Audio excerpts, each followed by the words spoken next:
CPM സംസ്ഥാന secretary Kodiyeri Balakrishnan ജനജാഗ്രതാ യാത്രയ്ക്കിടെ സഞ്ചരിച്ച മിനി കൂപ്പറിന് കേരളത്തിൽ നികുതി അടയ്ക്കാനാകില്ലെന്ന് ഉടമ കാരാട്ട് ഫൈസൽ.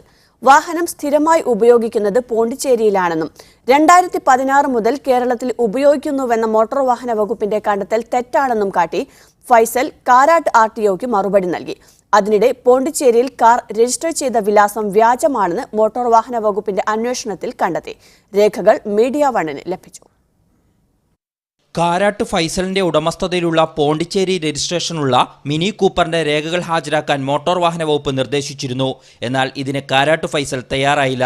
തുടർന്നായിരുന്നു വാഹനം കേരളത്തിലാണ് ഉപയോഗിക്കുന്നതെന്ന് കണ്ടെത്തിയതിന്റെ അടിസ്ഥാനത്തിൽ പിഴ ഈടാക്കാനുള്ള മോട്ടോർ വാഹന വകുപ്പിന്റെ തീരുമാനം.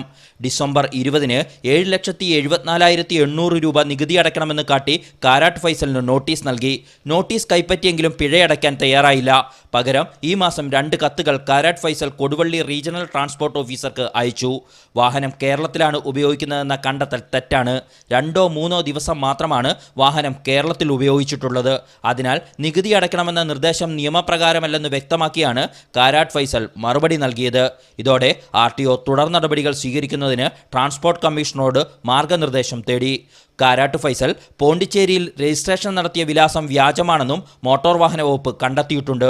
വാഹനം രജിസ്റ്റർ ചെയ്ത വിലാസത്തിലേക്ക് അയച്ച നോട്ടീസുകളെല്ലാം തന്നെ അങ്ങനെ ഒരു മേൽവിലാസക്കാരനില്ലെന്ന് കാട്ടി മടങ്ങി വന്നതായി ജോയിന്റ് റീജിയണൽ ട്രാൻസ്പോർട്ട് ഓഫീസർ വിവരാവകാശ നിയമപ്രകാരം മറുപടി നൽകി. KR Saju, media 1 Kozhikode.